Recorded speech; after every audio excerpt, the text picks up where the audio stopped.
Hello दोस्तों, स्वागत है आपका बजरंग एजुकेशन अड्डा पे। ठीक है, तो पिछले दिनों हम वर्णमाला को ख़त्म कर दिए थे और आज पढ़ेंगे हम संधि। क्या पढ़ेंगे? संधि। ठीक है, देखते हैं संधि।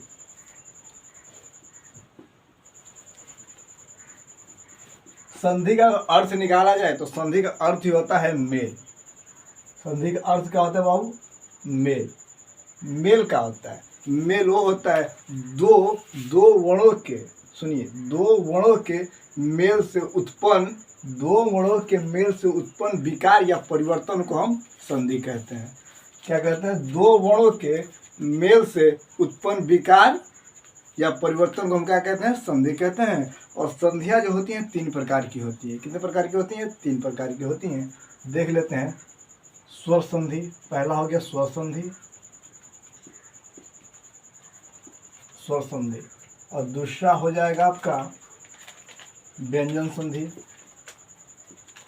व्यंजन संधि। और तीसरा विसर्ग संधि। कौन संधि? विसर्ग संधि। तो इन्हीं को संधि के चैप्टर इन्हीं तीन को पढ़ते हुए चलेंगे। उसके बाद पहला ही पोर्शन आता है आपका स्वर संधि। तो स्वर संधि किसे कहते हैं उसको भी जरा हम ध्यान देते हैं। दो स्वरों के मेल से, कहने का मतलब यह है कि दो स्वरों के मेल से उत्पन्न विकारी या परिवर्तन शब्दों को हम क्या कहते हैं? स्वर संधि कहते हैं। चलिए अब स्वर संधि के प्रकार देख लेते हैं। तो स्वर संधि होते हैं 5 प्रकार के। कितने प्रकार के स्वर संधि होते हैं? 5 प्रकार के। पहला स्वर संधि हो जाएगा दीर्घ संधि, और दूसरा हो जाएगा गुण, और तीसरा हो जाएगा वृद्धि, और चौथा यण, और पांचवा अयादि संधि। तो देखते हैं, लिख लेते हैं सबको। इसके जो होते हैं 5 प्रकार होते हैं। पहला हो जाएगा दीर्घ संधि, दीर्घ स्वर संधि, और दूसरा गुण स्वर संधि, और तीसरा हो जाएगा यण स्वर संधि, और चौथा हो जाएगा वृद्धि स्वर संधि, और पांचवा हो जाएगा आपका अयादि स्वर संधि। तो जो स्वर संधि हम पढ़ेंगे इसी 5 पोर्शन को हम पढ़ते हुए आगे चलेंगे। तो ठीक है, अब पहला ही पोर्शन उठाते हैं हम, दीर्घ संधि। तो दीर्घ संधि में क्या होता है वो देखते हैं, और दीर्घ संधि बनते किस तरह हैं इस पे हम इस तरह चर्चा करेंगे। तो ठीक है, अब दीर्घ संधि को उठाते हैं। दीर्घ संधि कहते हैं किसको हैं? तो दीर्घ संधि का एक फॉर्मूला ही होता है ह्रस्व या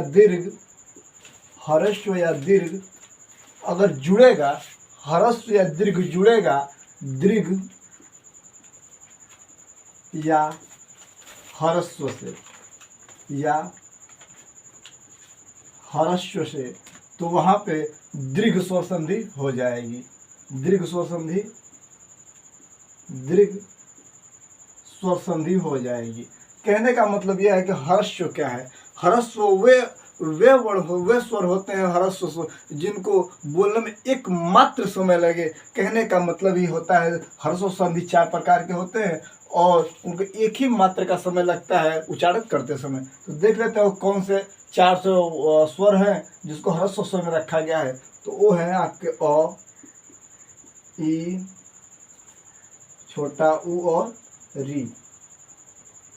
यही 4 हैं, यही 4 जो हैं स्वर होते हैं जो ह्रस्व स्वर होते हैं। यही 4 स्वर आपको ह्रस्व स्वर होते हैं। और बाकी इसके अन्य से जितने ही बचे हैं वो सब दीर्घ संधि होते हैं। तो आप लोगों को समझ में यहाँ पे आ गया होगा कि ह्रस्व और दीर्घ का लॉजिक ही क्या है। अगर ह्रस्व जुड़ेगा अगर ह्रस्व जुड़ेगा दीर्घ के साथ, या ह्रस्व जुड़ेगा ह्रस्व के साथ, या दीर्घ जुड़ेगा दीर्घ के साथ, या दीर्घ जुड़ेगा ह्रस्व के साथ, तो वहां पे क्या हो जाएगा? आपका दीर्घ स्वर संधि हो जाएगी। कहने का मतलब अब क्या है, अब उदाहरण के हिसाब से हम आप समझते हैं। तो देखते हैं उदाहरण क्या होता है। इसको पूरे को मिटा देते हैं और उदाहरण लिख के देख लेते हैं।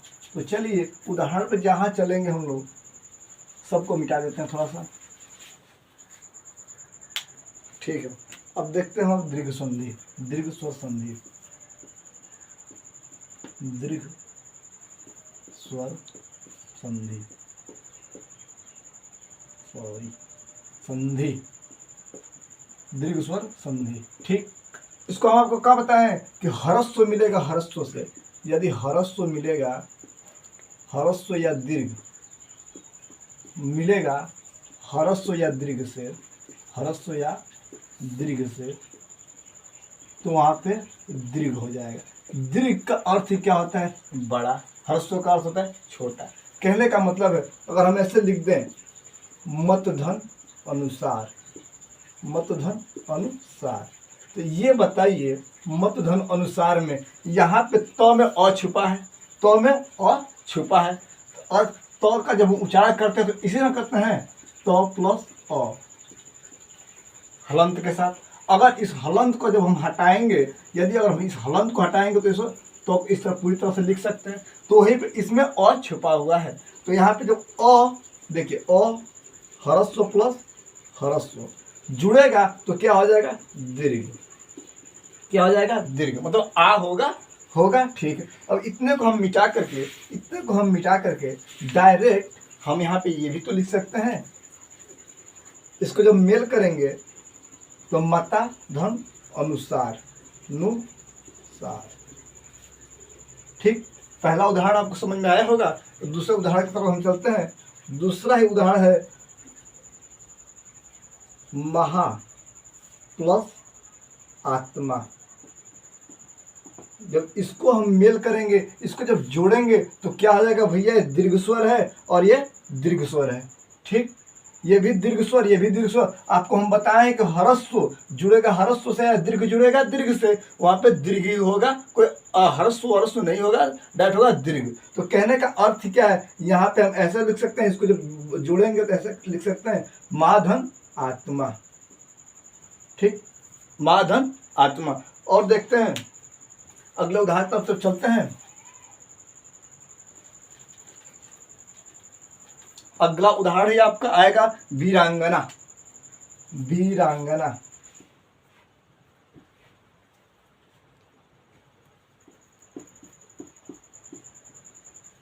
वीर, सॉरी गड़बड़ा गया। देखिए वीरा प्लस अंगना। जब इसको मेल करेंगे, जब इसको एक साथ मिलाएंगे तो दीर्घ और ह्रस्व मिलेगा तो दीर्घ ही होगा। तो वहां पे हम ऐसे लिख सकते, इसको जब मेल करेंगे, जब इसका संधि बनाएंगे तो वीरांगना, ये आपका निकल के आएगा। और यहाँ पे आपका दीर्घ स्वर संधि समाप्त होता है। और आगे हम बढ़ेंगे गुण के तरफ से, गुण स्वर संधि के और आगे बढ़ते हैं। तो गुण स्वर संधि क्या बोलता है, जरा उस पर ध्यान देते हैं।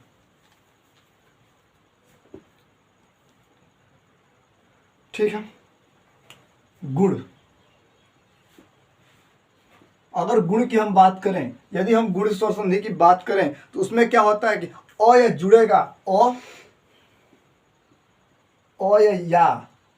या आ जुड़ेगा, ई या बड़ी ई, सॉरी ई या छोटा ऊ बड़ा ऊ या री के साथ।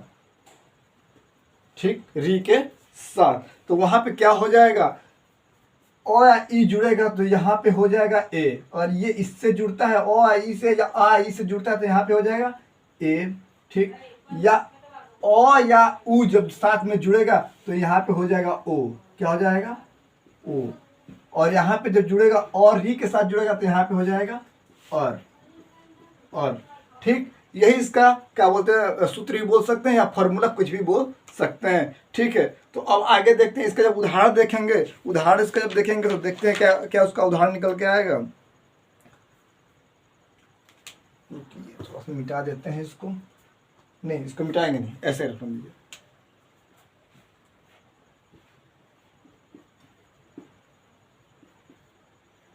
परोपकार, जब इसको देखते हैं तो ऐसा इस पे कीजिए, एक काम कीजिए, इसको दो शब्दों में तोड़ दीजिए, यानी कि सार्थक शब्दों में।